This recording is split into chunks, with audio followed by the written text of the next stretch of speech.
Why a country's currency can become worthless within 10 years, not might collapse, not could lose some value. I mean, become nearly worthless, because that is what happens when governments print unlimited amounts of money. And that is exactly what is happening right now. I know some people think this sounds like a conspiracy. It isn't.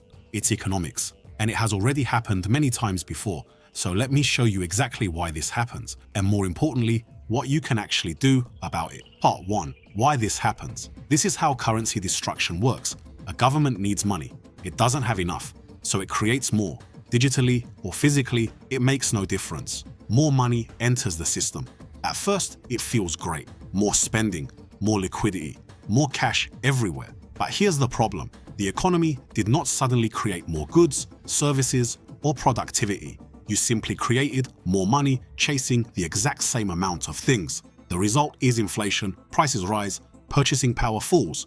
Now, small inflation is manageable. 2 or 3% a year, normal. But when governments dramatically expand the money supply year after year, the damage compounds. This is exactly what happened in countries like Venezuela, Zimbabwe, and Argentina. Their currencies did not collapse overnight. They slowly lost credibility until people no longer trusted them. And versions of this are happening in developed economies right now. Massive money printing, exploding debt levels, and constant currency expansion all have consequences. Part 2. Why most people don't notice until it's too late. Here's the dangerous part. Inflation feels slow at first. Year 1, prices rise a little, you adjust. Year 2, everything feels more expensive. You complain, but you adapt. Year 3, your savings buy noticeably less, your salary falls behind. 5 years later, the cumulative damage is enormous, and most people still think they are doing okay because the numbers in their bank account look the same, but the purchasing power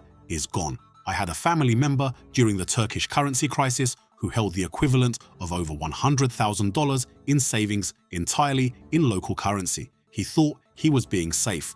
Within a couple of years, a massive portion of that purchasing power disappeared. He was not gambling, he was not reckless, he simply held wealth inside a currency that was actively losing value.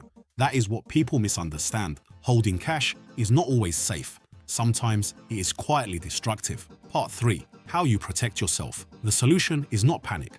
The solution is strategy. First, own assets, not just cash. Cash sitting in a low-interest savings account loses purchasing power during inflationary periods. Assets like real estate, stocks, commodities, and businesses tend to adjust with inflation over time. If inflation is significantly higher than your savings yield, you are losing money in real terms every single year. Second, diversify currency exposure. If you live in a country experiencing currency weakness, do not keep all your wealth tied to one currency. Hold different currencies, hold international assets, hold some exposure to precious metals if appropriate. That is not paranoia, that is risk management. Third, own real assets, land, property, commodities, precious metals. These tend to retain value across currency cycles because they represent something tangible and limited. Gold especially has survived currency collapses for thousands of years because it is not dependent on trust in a single government. Fourth, build income in stronger currencies if possible. If you can earn in dollars, euros, or other globally strong currencies while living in a weaker cost economy, you create an enormous financial advantage. Your purchasing power becomes far more resilient. My friends, here is the real lesson. Currencies rarely collapse because of one dramatic event. They collapse because of thousands of small decisions made over many years. And the people who survive financially are usually not the people who panic. They are the people who understand the mechanism early and position themselves before everyone else reacts. Now you understand the mechanism too, so ask yourself honestly, what currency is most of your wealth sitting in right now? And are you truly confident in its long-term stability, or are you simply hoping? Because hope is not strategy, understanding is. And one more question, how much of your wealth is sitting in real assets and how much is simply sitting in a bank account slowly losing purchasing power? If you cannot answer those questions clearly, that is your starting point.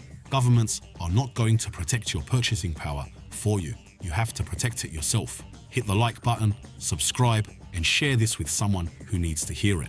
I'll see you in the next video. Take care of yourself and take even better care of your money.